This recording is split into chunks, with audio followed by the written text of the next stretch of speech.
What is going on, ladies and gentlemen? AJ Good here at the House of Masks, where we unbox and review cool shit almost every single day. And in today's video, we have the first episode of a brand new series. Yes, that is right. I had a great idea, and I thought that you guys would really dig it. Sucker! Sucker!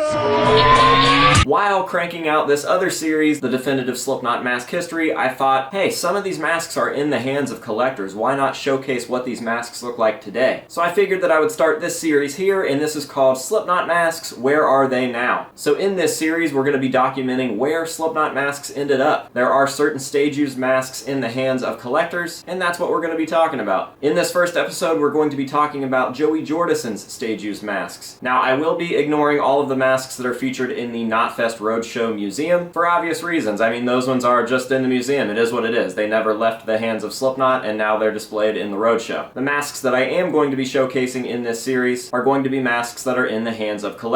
So we've got a little list for Joey Jordison here, and we're gonna hop on into it now. Starting with the Stitch Mouth Joey. Now, the reason that I'm featuring this one first is not only because my good friend Michael Covert actually owns this, but also because it's been featured on the channel before. Mike was kind enough to go ahead and film some shots for this for a special milestone subscriber count video way back in the day. I think it was 15,000 subscribers or something like that, which is really crazy to think about the fact that we're almost at 90,000 subscribers right now. So huge shout out to Mike for doing that for me. I definitely appreciate it, and I know that everybody watching this video probably does as well. So yeah, let's talk about this one for a second. As I mentioned, Michael Covert is the current owner. I believe that he saw this pop up on eBay and snagged it extremely quickly for way too cheap, which is pretty awesome. And as you can tell here, it does look slightly different than it did when Joey used it back in its heyday. Clearly, we have a lot of chipping going on around the eyes and the mouth, and some of the entire eyebrow scars are gone. It also has a signature written across the forehead with a special little message there. None of us can really tell what it says. We've been trying to figure out exactly what was written on the forehead for years. But I think one of the coolest differences that I can notice is that there was red added in some sort of makeup, maybe some sort of eyeshadow or eyeliner, around all of the black on the eyes. I think what Joey was going for here maybe inspired the Stitch Mouth during Iowa, aka the Left Behind mask. So it's really cool to see where his mind was, and if he would have happened to reuse this during Iowa, it would have had red around it. So you're probably asking yourself how this mask ended up on eBay. Well, the story goes that Joey gifted this mask to Rob Barrett of Cannibal Corpse. Rob gave this mask to his girlfriend at the time, and years later, his now ex-girlfriend needed to make some money to pay some bills, so she threw it up on eBay. And that is it. That is literally as simple as it gets. Mike happened to see it first, and he snagged it, and now he owns probably Joey's most well-known self-titled mask. What a lucky bitch.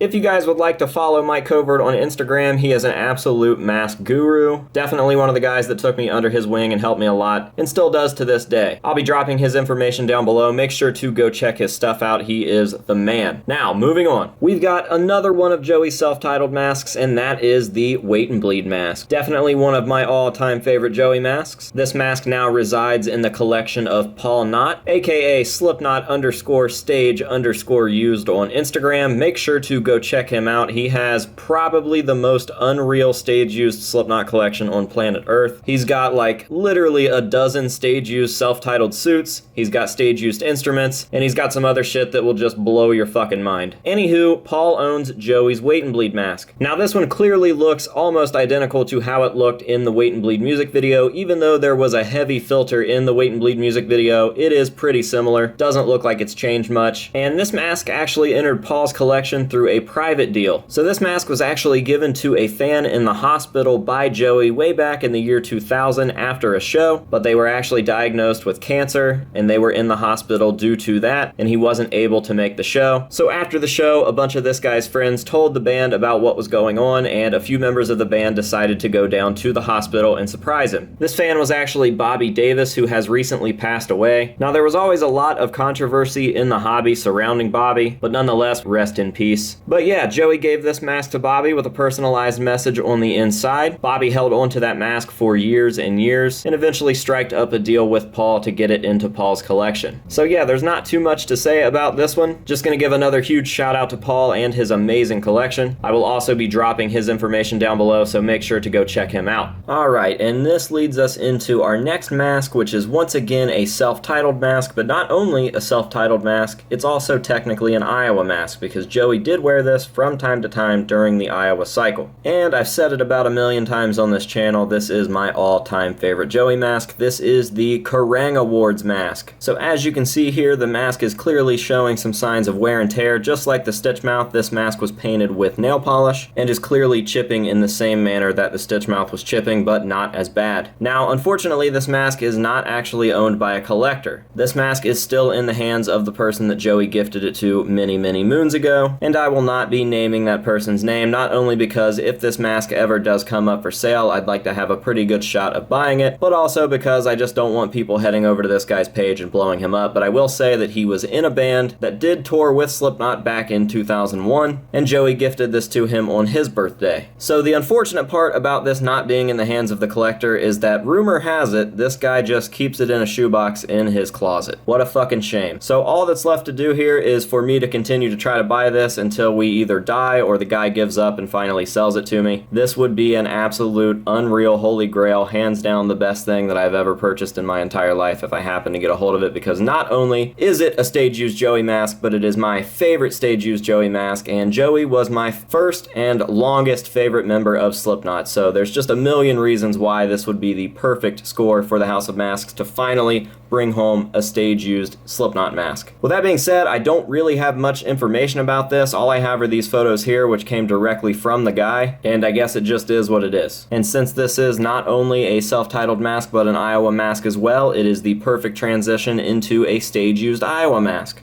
Alright, and last but not least on this list, we have the Worm Eye mask, specifically the Disaster Pieces variant. So if you watched my Joey definitive mask history video, you'll know that the Worm Eye was probably Joey's most used mask. He altered this mask from very early self-titled through the entire cycle, and then through almost all of Iowa as well. So this is a very, very crazy piece, and it is in the hands of a collector, Mr. Adam Riches, aka @SlipknotCollector on Instagram. Again, another guy like Paul Knott, who just has an insane amount of stage-used items. Adam's collection is a little different than Paul's, but absolutely breathtaking to say the least. Now, unfortunately, with this, I have absolutely no information on how Adam got this. I didn't want to ask him because I'm sure that he doesn't want that type of stuff broadcasted out here, but I will say that Adam just happened to have a lot of connections back in the day. Now, as you can see, this one is probably the most damaged out of all of them, which isn't really surprising seeing as how it is easily the most used. There is a very large chunk taken out of the right side of the mask, or the true left, and there are splits and cracking around both eyes, the mouth, the forehead, and everything in between. Surprisingly, very little of the paint is missing, but I think that's because this mask wasn't painted with nail polish. I think this mask used a lot of different makeups, eyeliners and mascaras, stuff like that, so I think that it actually stained the mask a little bit better than a nail polish would. And yeah, I don't really have much else to say about it. Just like with Mike and Paul, I will be dropping Adam's information down below in case you guys would like to go check out their collections for yourself. All of them have absolutely mind-blowing collections with multiple stage-used pieces, so I would definitely recommend going and giving them a follow. Now, as for this list, that is all that I'm going to be covering in this video. There is technically a stage-used Joey Jordison Mate Feed Kill Repeat mask out there, but there are numerous reasons as to why I'm not putting that mask on this list. A stage-used mask is a stage-used mask, but for some reason I just don't see that one as important as the others on this list, and I really didn't want to bog it down. I want to keep this entertaining for you guys and as informational as possible. So we are calling it here. This has been the first episode of Slipknot Masks, Where Are They Now?, featuring a few of Joey Jordison's stage-used masks. I hope that you guys have enjoyed it. Make sure to let me know down below. I always appreciate your guys' feedback, and that will be that. So until next time, this has been AJ Good at the House of Masks telling you to say no to drugs and alcohol, and we'll see you guys later.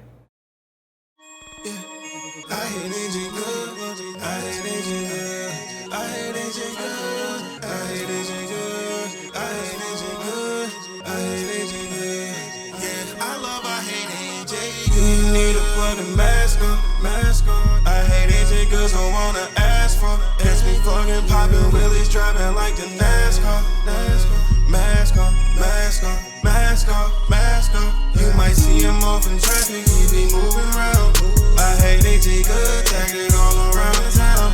I hate AJ good, I hate AJ good, I hate AJ good, I hate AJ good. You might see him off in traffic, he be moving around. I hate AJ good, tagged it